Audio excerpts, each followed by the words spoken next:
Hello every one, നമ്മളിന്ന് discuss ചെയ്യാൻ പോകുന്നത് C# പ്രോഗ്രാമിംഗ് ലാംഗ്വേജിനകത്ത് യൂസ് ചെയ്യുന്ന ബേസ് കീവേഡിനെ കുറിച്ചാണ്. എന്താണ് ഈ ബേസ് കീവേഡ്, എന്തിനാണ് ബേസ് കീവേഡ്, എന്തൊക്കെയാണ് അത് യൂസ് ചെയ്തിട്ടുള്ള എക്സാമ്പിൾസ്, അതൊക്കെ നമുക്കൊന്ന് ഡിസ്കസ് ചെയ്യാം.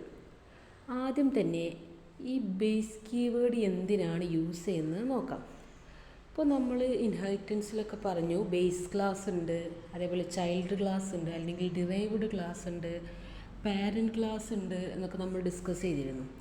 അപ്പോൾ ബേസ് ക്ലാസ്സും ഡിറൈവ്ഡ് ക്ലാസ്സുമുള്ള കേസുകളിൽ ഡിറൈവ്ഡ് ക്ലാസ്സിനകത്തിരുന്നു കൊണ്ട് ബേസ് ക്ലാസ്സിൻ്റെ ആക്സസ് ഫീൽഡിനെയും കൺസ്ട്രക്ടറിനെയും മെത്തേഡിനെയും ഒക്കെ നമുക്ക് ആക്സസ് ചെയ്യാൻ വേണ്ടിയിട്ട് ആണ് നമ്മൾ ഈ ബേസ് കീവേഡ് യൂസ് ചെയ്യുന്നത്. അതായത് ഇപ്പോൾ ബേസ് ക്ലാസ്സിലും അതേപോലെ തന്നെ ഡിറൈവ്ഡ് ക്ലാസ്സിലും സെയിം ആക്സസ് ഫീൽഡ് ഉണ്ട്, അല്ലെങ്കിൽ സെയിം കൺസ്ട്രക്ടർ നെയിം ഉണ്ട്, സെയിം ടൈപ്പ് മെത്തേഡ് ഉണ്ട്, അല്ലെങ്കിൽ സെയിം നെയിം മെത്തേഡ് ഉണ്ട് ഒക്കെ എങ്കിൽ അത്ര കേസുകൾ പലപ്പോഴും നമുക്ക് ബേസ് ക്ലാസ്സിലുള്ളത് ആക്സസ് ചെയ്യാൻ പറ്റാതെ വരുന്ന സാഹചര്യങ്ങളിൽ ബേസ് കീവേഡ് യൂസ് ചെയ്താൽ മതി. നമുക്ക് മെത്തേഡിനകത്ത്, കൺസ്ട്രക്ടറിനകത്ത്, ആക്സസറിനകത്തൊക്കെ ബേസ് കീവേഡ് യൂസ് ചെയ്യാവുന്നതാണ്. നമ്മൾ പറഞ്ഞു നമ്മൾ ഫീൽഡൊക്കെ ആക്സസ് ചെയ്യാൻ വേണ്ടിയിട്ട് നമ്മൾ ഈ ബേസ് കീവേഡാണ് യൂസ് ചെയ്യുന്നതെന്നൊക്കെ പറഞ്ഞു. പക്ഷേ സ്റ്റാറ്റിക് മെത്തേഡിനകത്ത് നമുക്ക് ബേസ് കീവേഡ് യൂസ് ചെയ്യാൻ പറ്റില്ല. ഈ ബേസ് കീവേഡ് യൂസ് ചെയ്തുകൊണ്ടാണ് ഡിറൈവ്ഡ് ക്ലാസ്സിൽ നിന്നുകൊണ്ട് ബേസ് ക്ലാസ്സിൻ്റെ ഫീൽഡിനെ നമ്മൾ ആക്സസ് ചെയ്യുന്നത്. ഇത് എപ്പോഴാണ് യൂസ്ഫുൾ ആവുന്നതെന്നറിയോ? നമ്മളുടെ ഡിറൈവ്ഡ് ക്ലാസ്സിലും ബേസ് ക്ലാസ്സിലും സെയിം ഫീൽഡോ സെയിം മെത്തേഡോ ഒക്കെ ആവുന്ന സമയങ്ങളിലാണ് ഇത് ഏറ്റവും യൂസ്ഫുൾ ആവുന്നത്. അപ്പോൾ അത്തരം കേസുകൾ നമ്മൾ ജസ്റ്റ് ഈ ബേസ് കീവേഡ് വെച്ച് കഴിഞ്ഞാൽ കൺഫ്യൂഷനൊന്നും ഇല്ലാതെ ഈസിലി ആക്സസിബിളായി മാറും. ഇനി ഡിറൈവ്ഡ് ക്ലാസ്സിലും അതേപോലെ തന്നെ ബേസ് ക്ലാസ്സിലും സെയിം ഫീൽഡ് ഡിഫൈൻ ചെയ്യാത്ത കേസുകൾ നമുക്ക് ഒരിക്കലും ഇങ്ങനെ ഒരു ബേസ് കീവേഡ് യൂസ് ചെയ്യേണ്ട ആവശ്യമൊന്നുമില്ല.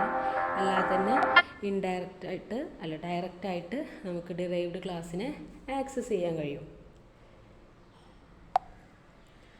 ഇതാണ് അതിൻ്റെ ഒരു എക്സാമ്പിൾ. അതായത് using system public class animal. ഇവിടെ നമ്മൾ ക്ലാസ് നെയിം എന്താണ്? ആനിമലാണ്.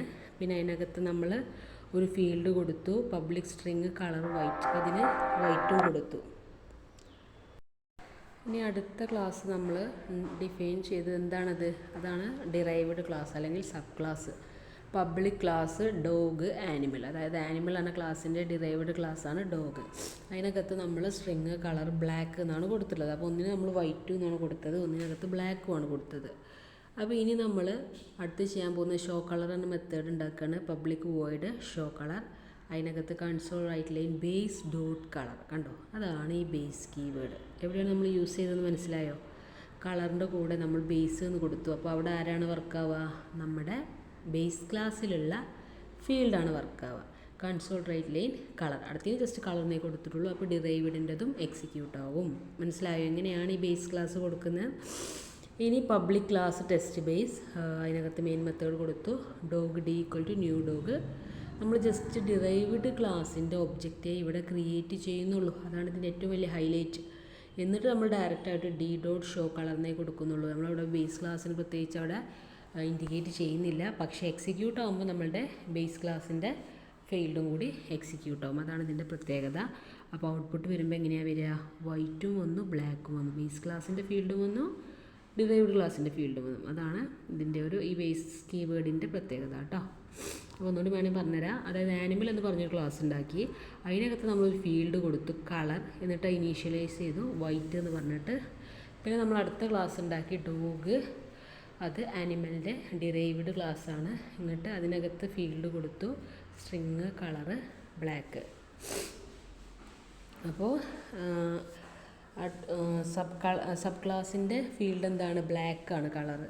പിന്നെ നമ്മളൊരു മെത്തേഡ് കൊടുത്ത് ഷോ കളർ എന്ന് പറഞ്ഞിട്ട് അതിനകത്ത് റൈറ്റ് ലൈൻ ആദ്യം ബേസ് കളർ കൊടുത്തു, പിന്നെ റൈറ്റ് ലൈൻ കളർ എന്ന് പറഞ്ഞു കൊടുത്തു. അപ്പോൾ ഇനി ഇതെങ്ങനെയാണ് എക്സിക്യൂട്ട് ചെയ്യുന്നതെന്നാണ് നമ്മൾ പറയാൻ പോകുന്നത്. ഇവിടെ ഈ മെയിൻ മെത്തേഡ് നോക്കിയാൽ നിങ്ങൾക്ക് മനസ്സിലാകും. ജസ്റ്റ് ഡോഗിൻ്റെ, അതായത് ഡിറൈവ്ഡ് ക്ലാസ്സിൻ്റെ ഒബ്ജക്റ്റ് മാത്രമേ നമ്മളിവിടെ ഡിഫൈൻ ചെയ്യുന്നുള്ളൂ. അതായത് dog d equal to new dog. എന്നിട്ടാണ് നമ്മൾ ഇൻവോക്ക് ചെയ്യുന്നത് മെത്തേഡിനെ. പക്ഷേ രണ്ടും എന്താവും? എക്സിക്യൂട്ട് ആവും. ബിക്കോസ് ബേസ് എന്ന് പറഞ്ഞ കീവേഡ് ആ മെത്തേഡിനകത്ത് യൂസ് ചെയ്തിട്ടുണ്ട്. ഓക്കെ, അപ്പോൾ എങ്ങനെയാണ് ഫീൽഡിനെ ആക്സസ് ചെയ്യുന്നതെന്ന് എല്ലാവർക്കും മനസ്സിലായില്ലേ?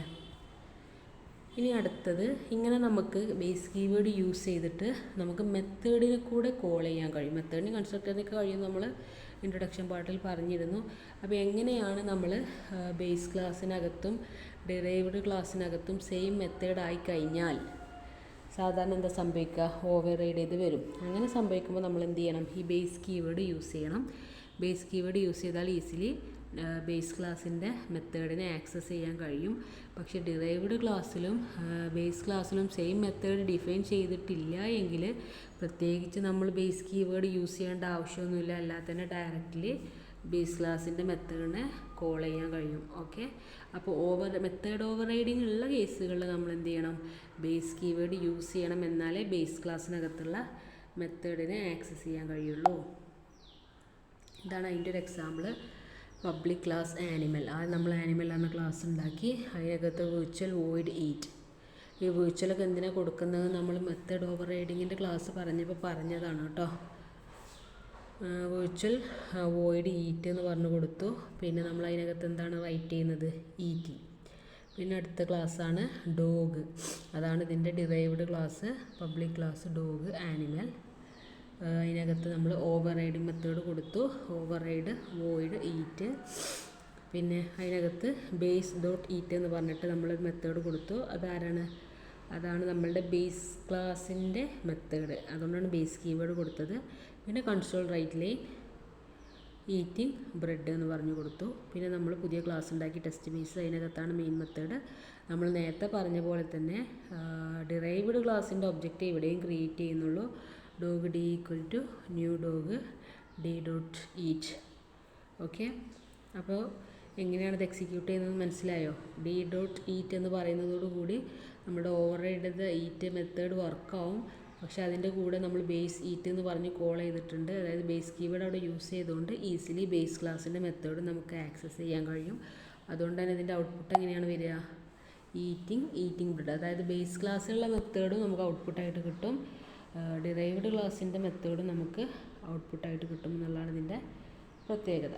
ഓക്കെ, അപ്പോൾ കോൺസെപ്റ്റ് എല്ലാവർക്കും ക്ലിയർ ആയിട്ടുണ്ടാവും.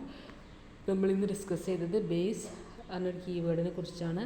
അപ്പോൾ ബേസ് ക്ലാസ്സും ഡിറൈവ്ഡ് ക്ലാസ്സും ഉണ്ടെങ്കിൽ ബേസ് ക്ലാസ്സിനകത്തുള്ള മെത്തേഡിനെയോ സെയിം ഫീൽഡിനെയോ നമ്മളുടെ ഡിറൈവ്ഡ് ക്ലാസ്സിൽ നിന്നുകൊണ്ട് ആക്സസ് ചെയ്യാൻ വേണ്ടിയിട്ടാണ് നമ്മൾ ഈ ഒരു ബേസ് കീവേഡ് യൂസ് ചെയ്യുന്നത്. ഇപ്പോഴാണ് ബേസ് കീവേഡിൻ്റെ ആവശ്യം വരുന്നത്, നമ്മൾ ബേസ് ക്ലാസ്സിലും ഡിറൈവ്ഡ് ക്ലാസ്സിലും സെയിം ഫീൽഡോ സെയിം മെത്തേഡൊക്കെ യൂസ് ചെയ്യുന്ന കേസിലാണ് നമുക്ക് ബേസ് ക്ലാസ്സിനെ ആക്സസ് ചെയ്യാൻ വേണ്ടിയിട്ട് ഈ ബേസ് എന്ന് പറഞ്ഞിട്ടുള്ള കീവേഡ് യൂസ് ചെയ്യേണ്ടി വരുന്നത്. അപ്പോൾ കോൺസെപ്റ്റ് എല്ലാവർക്കും ക്ലിയർ ആയിട്ടുണ്ടാവും. Okay, thank you.